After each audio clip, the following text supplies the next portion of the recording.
subscribe, be part of the conversation. This is my lovely friend Jameson. I know for me, when I started like this channel, people would slide into my DMs or my messages or whatever and be like, hey, you should just be Episcopalian. Because that's the next best thing, right? That might just be like a better fit for you. And you know, like over the summer I was like, yeah, you know what, they might be right. So I like looked into it and then I was like, no, Karen was wrong, as she usually is. But it is like a legitimate concern and it's a legitimate conversation that happens within Christianity. How do you know which denomination like best fits you? Granted, the Catholic Church doesn't consider itself a denomination, but like this conversation comes up a lot in Christianity of like what kind of flavor of Christianity is best for you and like are you being academically honest? And that's a big deal for me. Like despite people's misconceptions about me. Cassie had a video response and Lord, yeah. I'll play a clip of it. I watched a HippieCatholic video. That's the name of her channel, HippieCatholic. Although maybe it should be Cafeteria Catholic. There's a difference between being cafeteria Catholic or cafeteria Christian and being a critical Catholic or a critical Christian. Preach! That's what I'm saying. And so often, people in my denomination are told that you just want to leave it as it is. You just want to leave things out that you don't like and you're just cherry picking things. Yeah. That is such an unfair assessment of what's going on. A common critique of Christians that's brought up by non-Christians or even other Christians who are kind of skeptical is, well, why is it that you listen to this verse but not that verse? And then when they're given the theology for it, are told that it's trying to explain it away. Right. And that's very annoying to me. It's always about sex. It's always sex or gender. Sex, gender, or hell. There has to be like some discerning going on between like, hey, like, what can I believe to say in this group, and like, should I remain in this group if I dissent too much? It is important to do that because you do have to be honest with yourself and with your spiritual journey. When I've like critically thought about my stances on things and with just the way I view theology and the way I view God, it's very Catholic. Yeah. My like Anglican friends will be like, hey, you are a Catholic. Yeah, and there is something distinctive about that, right? A lot of Episcopalians will jokingly call themselves Catholic light. I'm okay with the joke, I get it, but I think that it diminishes the distinctiveness sometimes. Episcopalians belong to what are called mainline denominations. And the mainline denominations are called that because they were at one point the very popular denominations within the United States. One day this author was asked, what can mainline denominations do to stop treating themselves, for people to stop thinking they're a joke? And this author said something so compelling, and she said, stop treating yourself as the punchline. I've been in the Episcopal Church for 5 years at this point. There's endless amounts of jokes about Episcopalians that only Episcopalians understand. The same can be said for any denomination, really. That distinctiveness is not respected in these jokes. Also, something that I get a lot of times is that, like, the Episcopal Church is for liberal Catholics. And unfortunately, that's what it's become. It's become the catch-all for liberal Catholics who have been scared away by more conservative Catholics who tell them they need to get out. It's really, really unfortunate, and it's deteriorated the distinct identity of the Episcopal Church. I had a friend of mine who was a priest recently. She lives in an area where there are a lot of or people who still call themselves Roman Catholics. Interestingly enough, there's a lot of that going on. She said that there's people who are in her church who she respects their reasons for being part of her congregation, and she loves them as her parishioners, but a lot of these people are former Roman Catholics, and they expect her to fill that role of being a Roman Catholic church and being a Roman Catholic priest. It's really upsetting because what it's doing is it's kicking out any sort of critical thought within the church. It's like, you can't have an echo chamber and have a universal church. You cannot. I mean, because... Yes. Even in the Episcopal Church, there's people who say, oh, well, we're welcoming and inclusive. If you live in an echo chamber, are you really? I think wanting people to be held accountable is one thing, but I think rejoicing in their punishment is something else. In your church right now with the scandals and everything, but we're glad that people are being held accountable.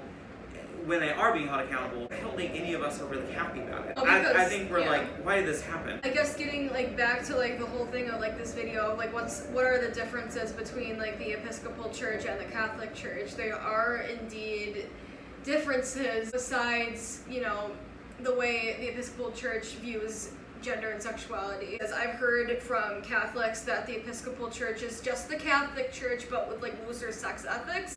I understand that a majority of Episcopalians may share like a particular view, but there are Episcopalians who would disagree with the majority. I completely understand why queer Catholics and why Catholics who have felt excluded will leave the Catholic Church to go to the Episcopal Church. Women who feel a call to or ministry. Women, exactly. How do you feel about divorced people? I feel like that it's valid for those people to stay in the church too. I've heard that the Catholic Church is making progress on making annulments quicker. Pope Francis actually has been working on that a lot. I agree with the Catholic Church's stance on divorce, but in a nuanced way. In a civil law way, I think that obviously divorce is divorce, in civil law, but when we're talking about the church and stuff, I think it's better to just say that marriage never happened, because a marriage that's involving, abuse, that's involving anything, infidelity, anything, I don't think that was a valid marriage to begin with. I think that people go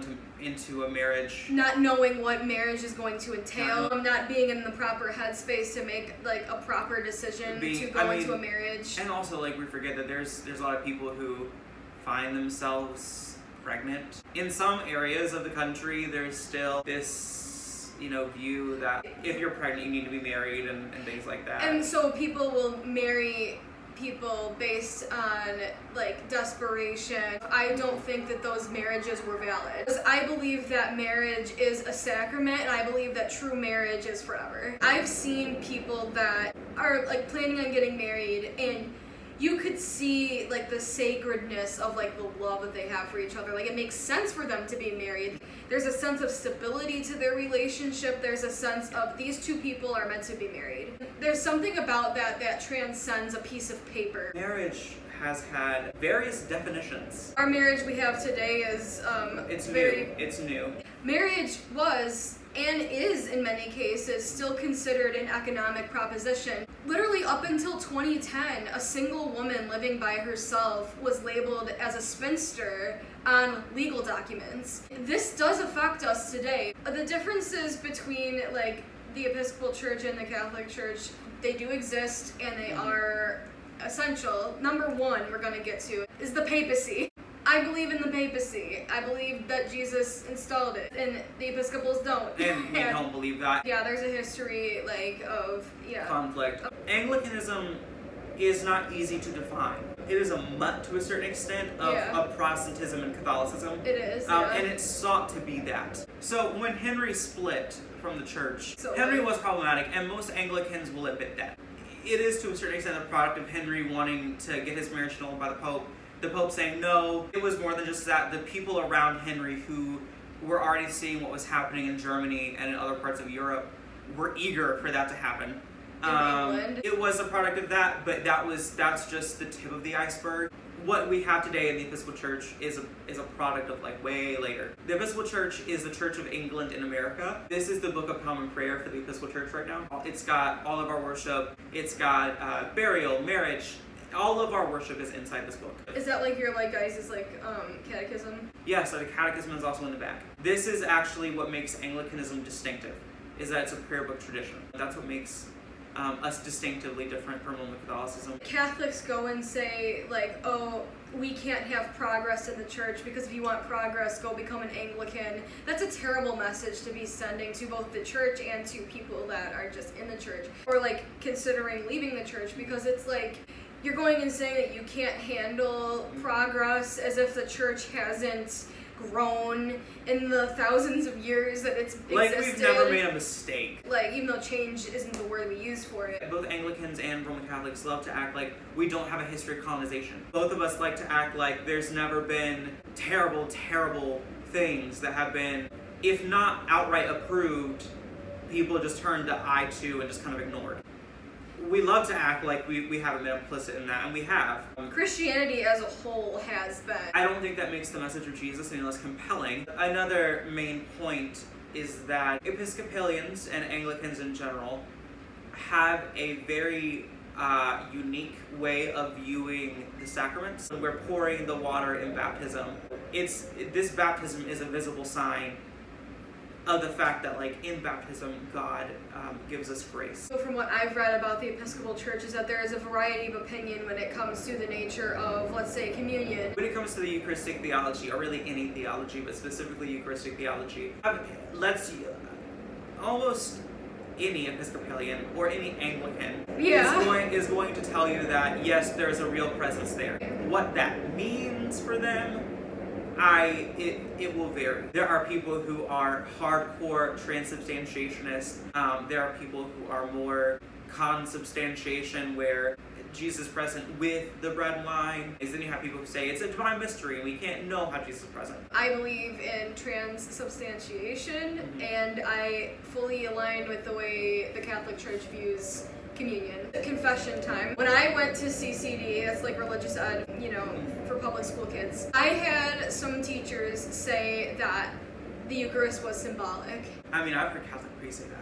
It's really upsetting. I think that it's like when I was younger, I just didn't think about it that much, but when I started actually diving into Catholicism, one of the things that really convinced me of Catholicism was the true presence, and then it became barbaric to me to be like, oh my gosh, people are literally saying that it's symbolic in the Catholic Church. One of the things you have to understand about Anglicanism is that historically people have leaned more towards what might be called consubstantiation. They believe that Jesus is present with the bread and wine. Yeah, definitely the view of the Eucharist and stuff is a difference between the Episcopals and the Catholics. You talked about at the beginning, how do you know if a flavor of Christianity is right for you? A, do you feel welcomed? Do you feel like there's things that you can connect with the other people on, even if they disagree with you? Do you feel like that there's something that you guys have common ground on? Because here's the thing. You're never going to agree 100% with everything that your denomination or branch or flavor does. And I to a certain extent, you have to be okay with that. You go to church for a specific reason, and it's to connect with God in a certain way. And that is different than going and voting on policy. So I think that should be taken into account, especially with social justice issues. I know that the Catholic Church, I know that it's in the works still,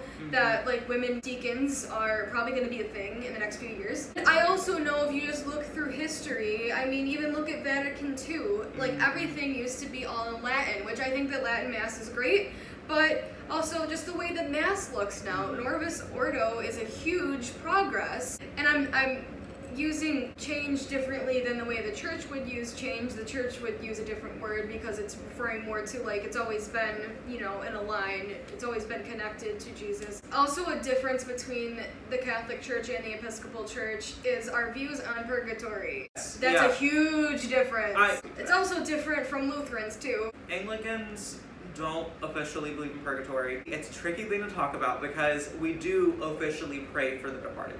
Because Anglicans would say, we don't know. I feel like that, in Anglicanism, there's more, openness when it comes to, doctrine like purgatory. The Catholic view of purgatory is that it's kind of an official place. It's an official place, and there are devotions, and there are prayers, and there are traditions that are there to accommodate that teaching. Maybe the way it exists is different depending on who you ask, but there is a solid definition of yes, it exists, and it exists for a certain purpose, which is to purify souls, yes. The Anglo-Catholic movement, very quickly summed up in a few sentences, is a revival movement that happened within Anglicanism, which sought to bring back pre-Reformation traditions back to the church that were discarded. Actually, the conversation about purgatory is interesting because many Anglicans who are Anglo-Catholic do believe in purgatory and will call it that. But Anglo-Catholics really, what our mission officially is to bring back these things that were discarded, or at least they are out of use. That touches on a really interesting point, and one of the reasons I'm still Catholic is because my spiritual and theological alignment is with the Catholic tradition. And I think that a lot of people who are progressive, like socially, have this struggle when theologically they are very Catholic. Yeah. Because you'll get people that say, oh, because you believe that, like, gay people should be married in the Catholic Church, you should just leave and throw out every other, you know. Or even just silly things like, oh, you care about ecology? You need to get out. Pope Francis wrote a whole encyclical about it. There's just like a lot of people that they're just quick to be like, get out, get out, get out. And honestly, I think that our hope as Catholics should be come in, come in, come in. I had a trad tell me recently that I was going to hell because I wasn't Roman Catholic. Instead of condemning these people and saying like you're a bad person and you're going to hell, and like, or even if it's not you're going to hell, it's this mistreatment of people. Yeah. And this treatment of like, well, there's no way we could have been that bad, or there's no way we could have done these things. I've heard that a lot, especially when it comes to the sexual abuse crisis within the church, within the Catholic Church. I've heard people be like, oh, you need to stand with Holy Mother Church in this. It couldn't have possibly been that bad. The media is just lying. And it's like, no. Yeah.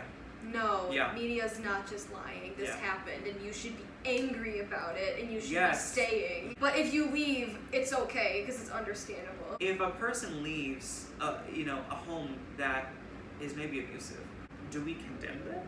And if you do, you're kind of disgusting. Even if it doesn't come from having to switch denominations, it could just mean switching church communities. It could mean walking away. And it could mean walking away. And there are people in this world right now who have walked away, who are very hurt. Yeah. Very hurt and traumatized. I want to make this abundantly clear to people who are watching who may have walked away.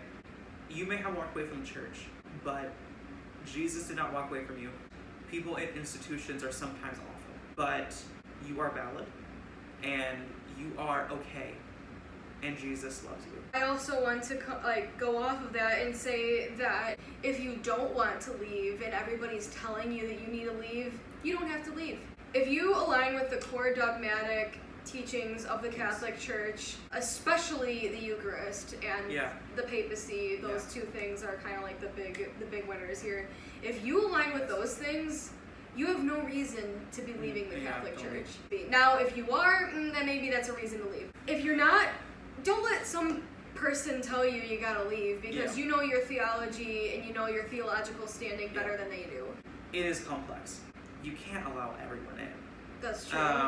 Now, if it's someone in the pews, I feel like there's a difference, right? Like, there's a difference between someone in the pew saying, I don't agree with this, but like, I'm nourished here, and someone who's maybe a bishop, or a priest, or a deacon, or a theologian, who's saying blatant heresy. I would say that, like, my stance in, like, supporting, like, same-sex marriage and stuff would not be heresy. It's certainly heterodox. It's heterodox, but it's not... Which means it's not orthodox, per se. Yeah. But I don't think it's not heresy. It's not heresy, because I think that heresy, at least the way that I would define it, and I think the way that you would define it too, is something that's just blatantly anti-creedal. If it's saying, like, I know the Nicene Creed says that, like, Jesus was, like, born of the Virgin Mary, but actually I think that, like, his mom was, like, Susan. Adoptionism is a big one that, like, that happens in the Catholic Church and in other churches.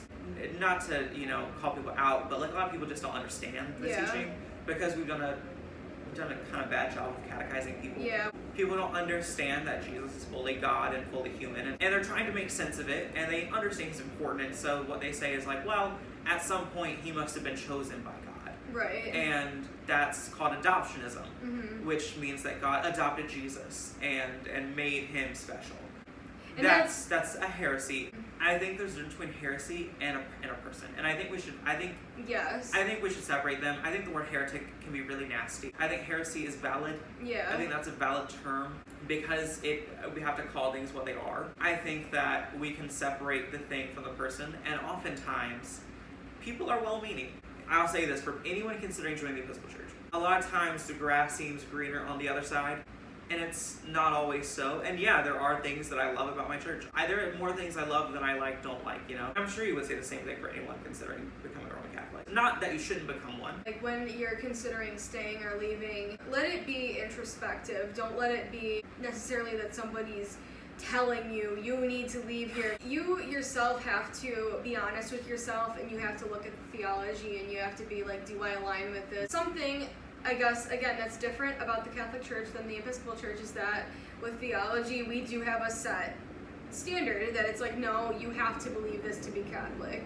There's no big tent. It's universal, but there's no big tent and like, oh, you can't not believe this and be Catholic, if that makes sense. It kind of removes the issues that you're talking about in the Episcopal Church, where there's people that are straight up like believing full-on heresy, and they're kind of able to be. We're seeing right now kind of a really bold and like robust like rebirth of Orthodox thought right now within my church.